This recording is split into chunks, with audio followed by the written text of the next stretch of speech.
Hey guys, welcome back to the Power and Lifting podcast. I'm your host, Solana Lewis, and today I speak with Joah Iannotta, who has been raising a little bit of awareness about Powerlifting America's election that took place earlier this year.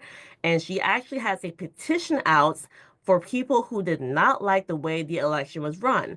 If you don't know, Robert Keller was the person who won the presidency for the election for this year. We only had a total of 40 members votes, and it was very challenging for anybody to vote because you had to be in Texas and Austin at the time.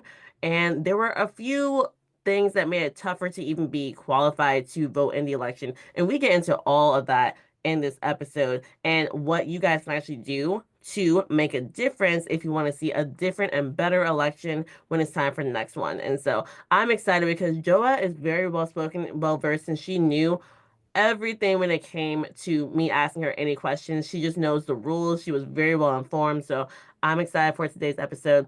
Real quick, if it's not your first time listening, or even if it is, please do go ahead and leave us a 5-star rating and a review if you can. Helps to get the podcast out to more people. All right, let's go ahead and dive into today's episode.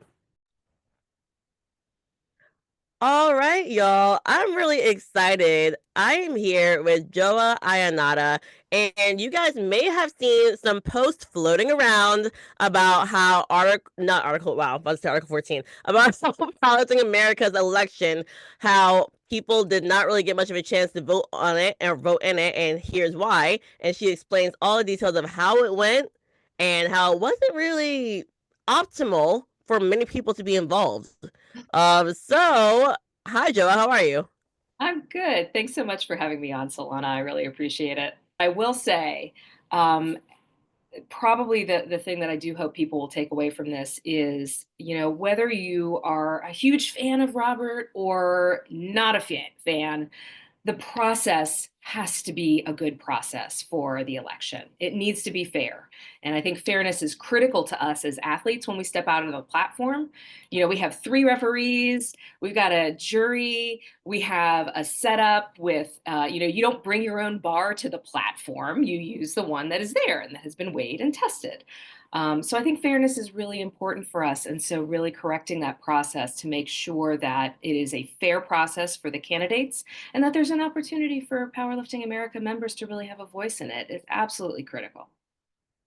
That is, I mean, everything you're saying is correct because you're right. There's rules for a reason, and we try to do everything fairly, which is why you have to be weighed in by an official, which is why, like, with your texting with WADA, like, there's certain rules, and then it doesn't seem very fair how, like, the election was run for the person to be in charge of all of it. And so I would love to just dive into exactly how they ran this election.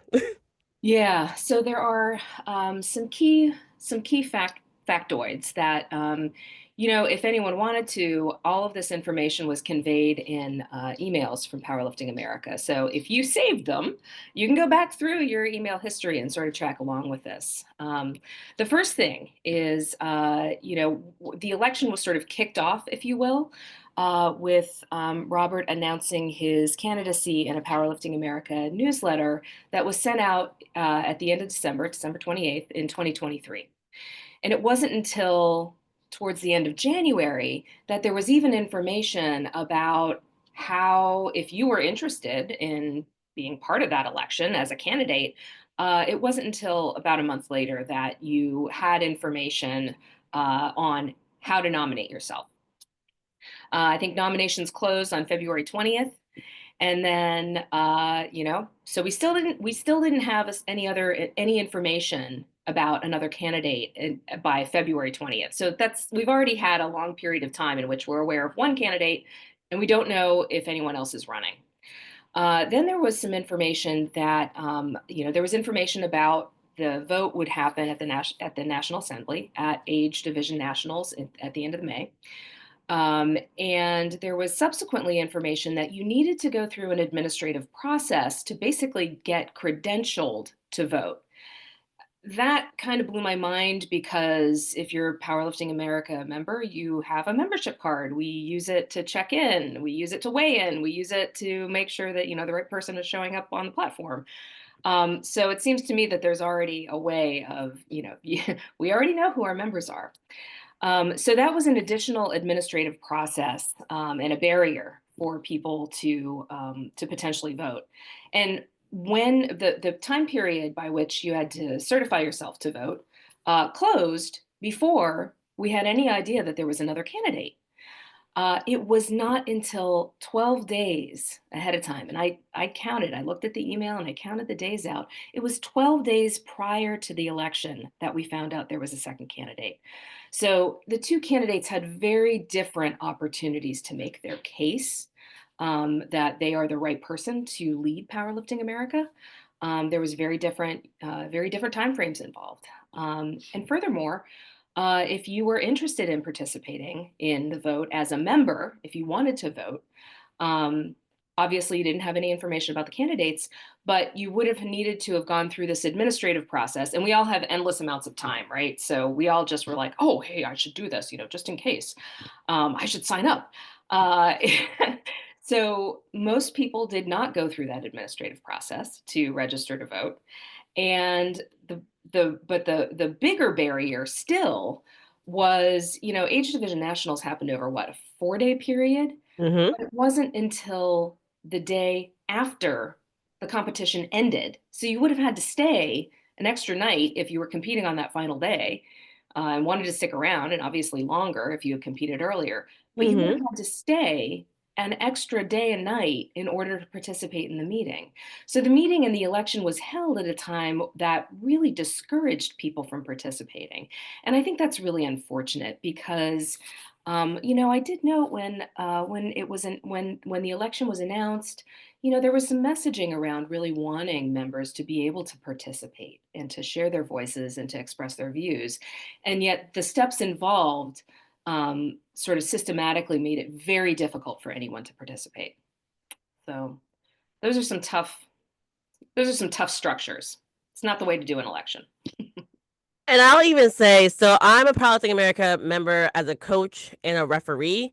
And so I was reading the emails and I remember being like, okay, I had to stay an extra day, which made it impossible for me to even try the process because I knew I had to leave after my athletes competed. And so I was like, I really would love to stay, but I just can't. And I know so many people, like my athletes included, who after they compete, they leave the next day, or they maybe even make a vacation out of it and they leave and go on vacation. So people aren't trying to stay that extra day. They have jobs. Like it's just, you know what I mean? Like everyone is so busy to make it the day after you have to be in Texas. And then if you weren't, like, there's so many members outside of age division nationals, like people from around the Exactly. country. Are they flying to Right. come in? So the part of it not even being an online option, which I know it should be the next time, but not being an online option was really mind-boggling to me Yeah. because it's 2024, and I just don't understand how we can't vote, but Yeah. in person. Yeah. And I mean, even if you had to go low tech, there were more than 400 there were more than 400 athletes that participated, and that's not counting coaches, referees, maybe some spectators who were also members who were like, wow, I want to check, I want to be there to root for my friend. So there were far more than 400 members present at age division nationals, and even if you couldn't get it together to do an online voting in this first year, not ideal. But when you think about the process that you go through to vote in a national election, like a real election, you march yourself down to the local precinct and they have a nice little list of the voters in their district, and you tell them your name and they check you off and you go in and vote. Something very similar could have been done. You could have kept the list and a voting box at the merchandise table, which was staffed the entire time the the competition was going on. So there was a low tech solution to encourage participation, but that's not the path that was chosen. Yeah, That's unfortunate. Do you mind if we talk about online voting for just a minute? please. Okay. So, one good thing that did happen at that national meeting is that the board did pass a measure saying we're going to do online voting in the next election. Great. Now we need to see that implementation happen. We need to see Yes. that. That has to happen, right? But I want people to keep in mind that online voting is going to enable broader participation, but it is not sufficient to make that happen.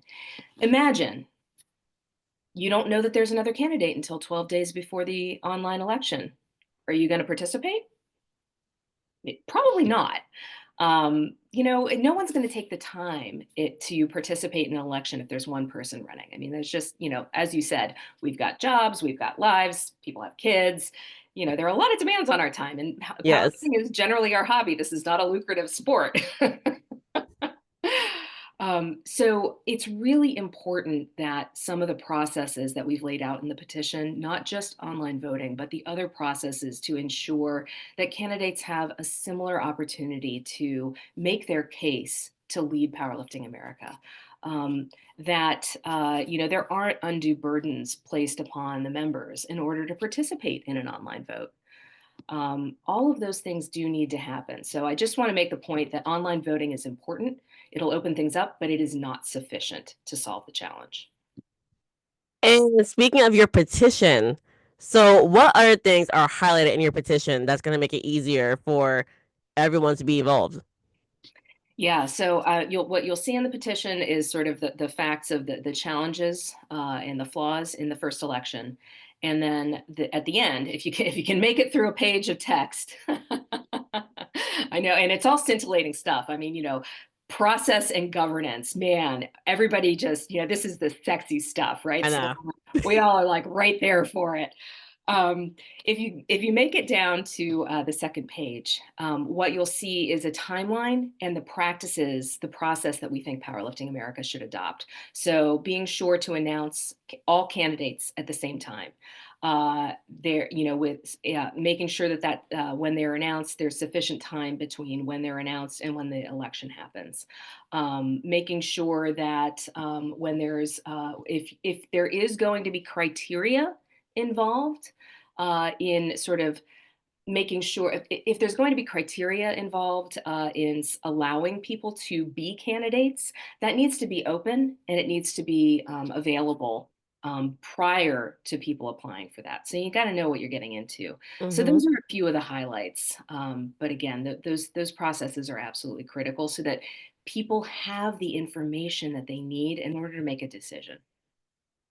How many people do you know voted in this year's election? About 40. 40. Yeah, yeah. So That's if you think about really it, I said there were more than 400 athletes that participated in Age Division Nationals, and I mm-hmm. think I don't know what the membership is up to now, but I think at the time it was probably around somewhere between 3,500 and 4,000. So if it was 4,000, you're talking about 1% of That's low. members. Yeah, yeah. And if you're thinking about rank and file members, just athletes, coaches, people who are not part of the board, that number is even lower because a number of those votes were board members who were absolutely required to be there to participate in the national meeting. So the number of rank and file members who were able to express their views was even less than 1%. Wow. And when it comes to when we did have a second candidate actually run, which you learned very late, it was Aaron Kamesi. Personally, I felt like if you weren't even following his page, you still didn't really know he was Right, running. right. Yeah. Yeah, there was one email communication, and it was a very limited set of text, and I have a visual of it in my mind. It was like one sentence, two candidates, boom, on to other things. And that was the other thing. I remember thinking to myself, like, thank God I follow him and I'm just heavily involved in the community because if I wasn't, I wouldn't have even known there was another option. And I was Yeah, thinking, like, why is it not posted all over Powerlifting America's Instagram? Like, they're quick to post other things that are happening, and they're yep, actually very fast and on top of their posts. But they were very muted when it came to the election. right, right. Yeah, Yeah, I think that's another thing that the petition notes is making sure that to the extent that Powerlifting America is going to do things like announce candidates in its newsletter or other official communicate forms of communication, they really need to treat all the candidates very fairly and give them all sort of equal opportunity to introduce themselves and make their case. it's definitely very important. I think another thing, so knowing that obviously Robert Keller did win, I believe it was a landslide. Do you actually know how many votes it was? I believe Steve Denovi may have posted, I believe he was there. I want to say it was something like 26 to 16 or something along Okay. those lines. So Arian did receive votes. Um, it wasn't unanimous. Okay. That's good to know. Actually, yeah, I did not know the amount of people who actually voted for each one. Um, I just feel like like knowing that he won it, there were so many people who've been talking about Article 14, Mm-hmm. Yeah, right? And so personally, I feel like, and this is just an opinion, it was very convenient to mute this because then the people who may really want to vote against the person in lieu of Article 14 are not going to be participating. That was an opinion that I think a lot of people honestly share because for as many people who don't love Article 14, the fact that he was still able to win is kind of tough to handle, especially knowing that again it was very muted. So, yeah. Yeah, and I think this is another thing. One of the things in Powerlifting America's Constitution, very, very early in it, highlights that Powerlifting America is going to be dedicated and passionate about good governance. Um, Obviously, the election did not reflect that. But when a number of your members have a perception that maybe there was a deliberate effort to skew things, that's not good. Good governance protects against things like that. Boring governance processes, wah, wah, those are the things that safeguard an organization from views and perceptions that there's ill intent. We have no way of knowing what the intentions were. I mean, to be fair, it's a young organization, it's a new organization. It's only what, 3 years old, and this was its first election. So, it's entirely possible that a lot of what's going on was, too few people doing too many things, and people were overwhelmed and trying to do the best they could, and the result was a bad, lousy election. Sort of a lousy election from a process perspective. But that isn't going to but because the process was bad, you're creating space for people to think this was intentional, and that's incredibly unfortunate. it is because just like you're saying, it's a new federation, and it was already a very tough split. Like we all know what happened, or most Yeah, of the us great know what divorce. happened. The Great Divorce, the biggest divorce I've ever seen in powerlifting that we've been here for. And then to have Powerlifting America is starting to gain some real traction. Like we're really starting to see people besides just, oh, if we want to go to Worlds, come here. You're Mhm. starting to see more people join it. But to know that it seems like there could be some corruption already so early. I It's know. like, okay, now it's making it more challenging because where do you go? Right? Right, right. Yeah, I mean, along those lines, I was just talking about perception. One thing that has been a little bit heartbreaking about this process, again, I've sort of said, I'm a master's athlete. I have like a really minuscule social media presence. It's like, me and my mom. Okay, my mom's not on social media, but you get the idea. Like, Yes. I don't have some wild presence. But as I've reached out to people to either, ask them to maybe share the link to the petition, or to thank them in some cases for signing, um, I have been incredibly dismayed and heartbroken at the shocking number of responses that I've received that have said, Joah, I think this is great. I think this is important, but I'm either not comfortable signing or I'm not comfortable sharing because I think that I might. I see Powerlifting America as having been vindictive against other people, and I want to be an athlete. I want my opportunity to go to Worlds, and I'm afraid that there might be some retribution. And again, I think, the initial reaction from someone who is, very, protective of Powerlifting America would be like, that's never happened. We've never unfairly, attacked someone. It doesn't matter if that's the truth. The fact that there is a perception Hmm. that there is a risk of retribution if you're an athlete or maybe a coach. It's really been the athletes who have been reaching out to me, to be honest. Um, but the fact that there's this fear is very problematic. That perception is okay. So, in a past life, I was a sports sociologist. That's what my PhD is in. Ooh. So, this kind of cultural risk is the way that organizations open the doors for really problematic abuses. Like when people are afraid to speak because that goal, that thing that they've wanted and they've worked so hard for, they're afraid that something is going to be done to them to take that away. Maybe it's a lost email. You didn't get that invite to Worlds. Oh, well, the deadline's passed. We invited one of the spares. Sorry. People really are afraid of that. And Mm-hmm. that is really upsetting. Um, and and you might say, well, what's Powerlifting America? What can they do about perception? You can do a lot as an organization. And you can start with redoing the election in a way that is fair, in a way that is brave, shows that this leadership has courage to take on these kinds of challenges and to say, you know what, we didn't do it right. We'll do it again. And we will show you that we will create a fair and level playing field for our candidates. We will treat all of them with respect and give them the opportunity to compete. And we will open the doors so that our members can truly express their voices, because we are not a vindictive organization. We are one that embrace our athletes. All right, that was a little cheesy. It wasn't cheesy. No, it's so real because it's even hard for me to talk about it. How it seems like a lot of people are nervous to speak up or say anything because there has been a lot of perception of if you say the wrong thing, if you get on someone's bad side, you're going to be kind of pushed out. Yeah. And I can even say like one small example is I remember when Angelo Fortino was asking, he reached out to the national office, was like, "Hey, can I commentate a USAPL meet?" There's nothing on Article 14 as I have it pulled up in front of me. There's nothing that says commentary is not allowed, and they got a response saying if they even commentate that they are not allowed to do a national meet or international meet. I'm reading Article 14. That's not there, Yeah. but they were told that, so now Mm-hmm. they can't. Yeah.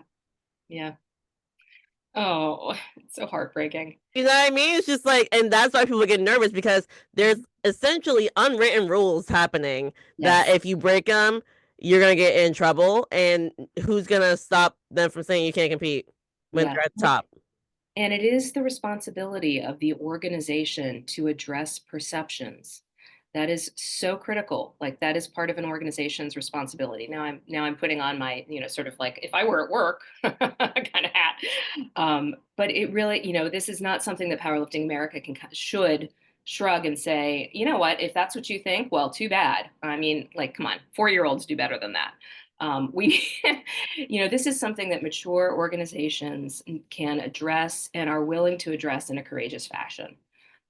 So I hope that, I mean, this was not what I was expecting. This is kind of like a little bit of a side trip that came from the petition, but it's a really concerning one. And I think what breaks my heart the most about this is when we had the Great Divorce, and I was trying to decide whether or not to come over.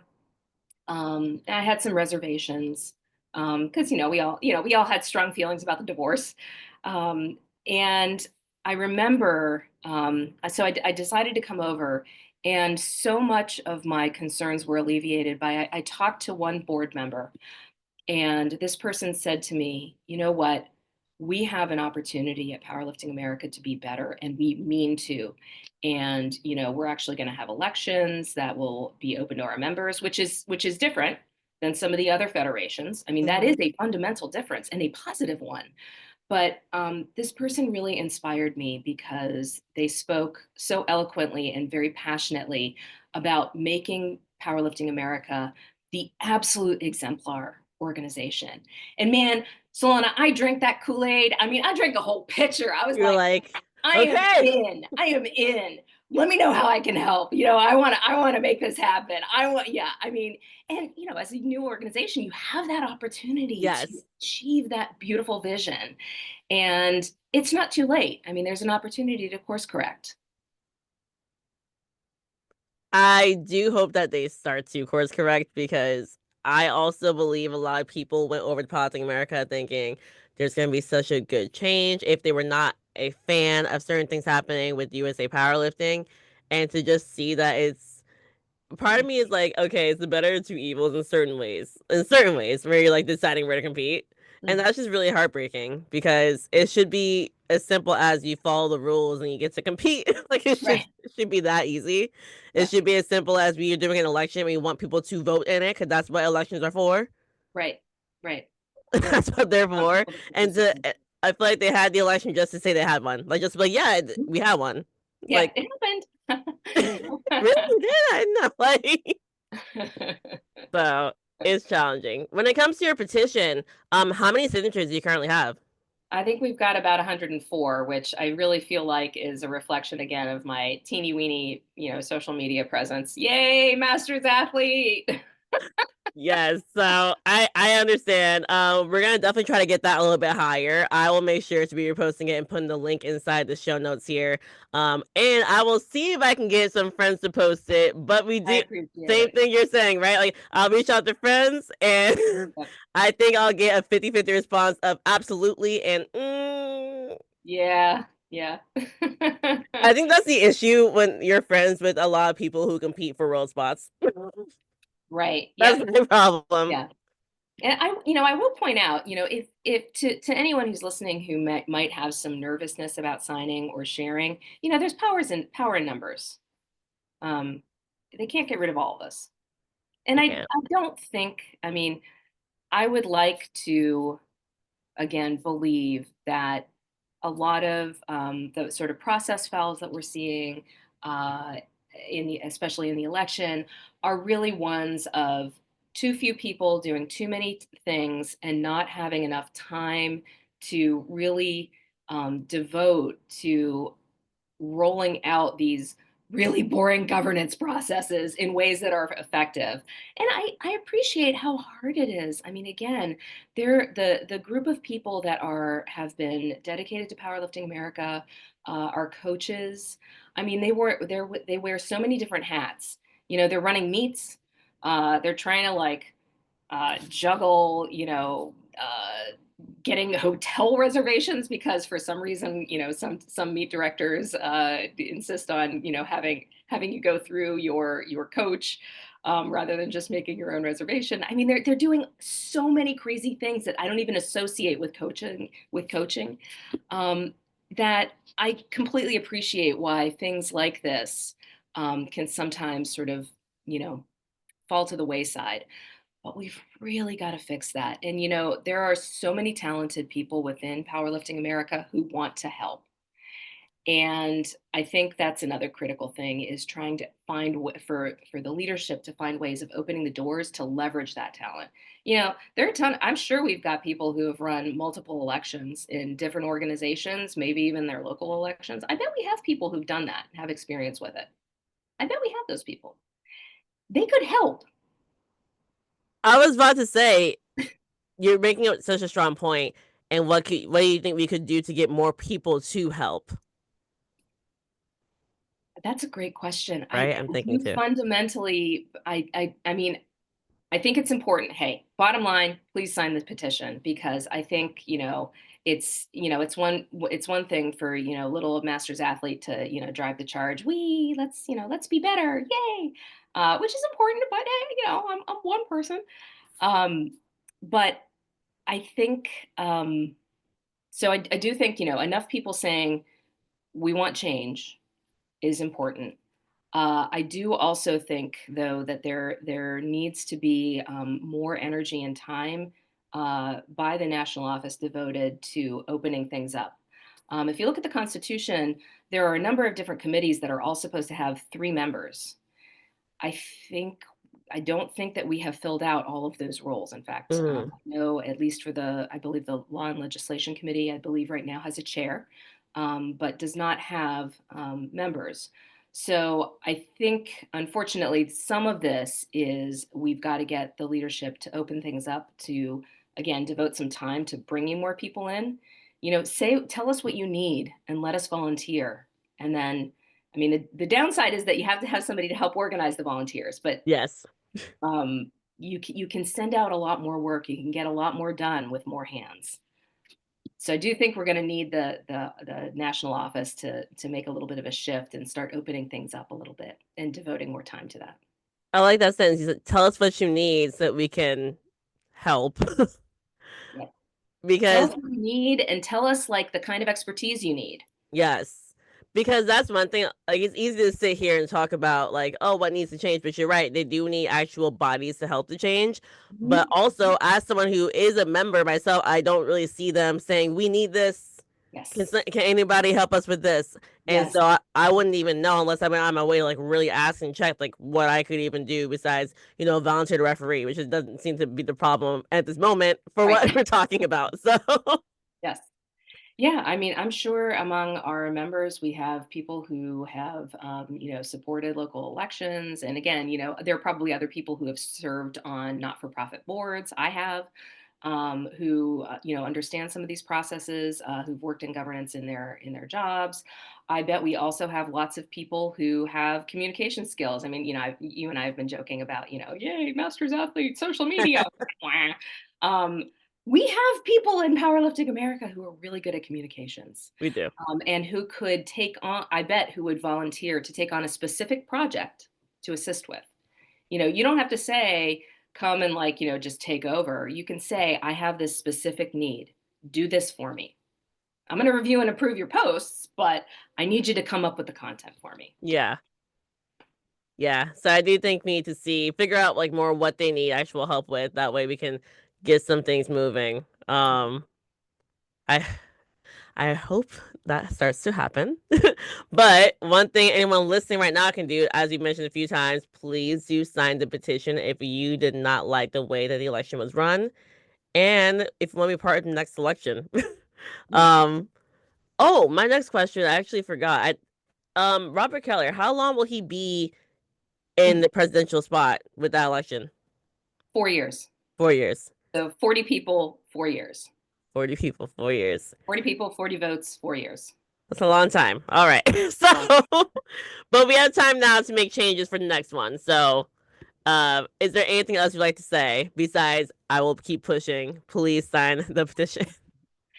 Um, I hope that if there are a few members of the PA board, that, I mean, I know that, obviously there's some criticism, that the election happened under their watch. But I hope that they can hear the bottom line message, which is this is a process issue. This isn't about, good or bad people. This is a process issue that can be fixed, and that there is an opportunity to convey to your membership that you value them, you want to hear from them, and that you are all courageous and can own a process mistake and correct it. I appreciate you for coming on. Thank you so much. Thank you, Solana. I really appreciate you having me. And guys, if you have any questions about this, I will also put Joa's information of her Instagram in the show notes as well. You can ask me questions, but she's more equipped on Happy to the respond. Bring answers, it I on. promise. But thank you guys for listening and catch you guys next time on the Power and Lifting Podcast.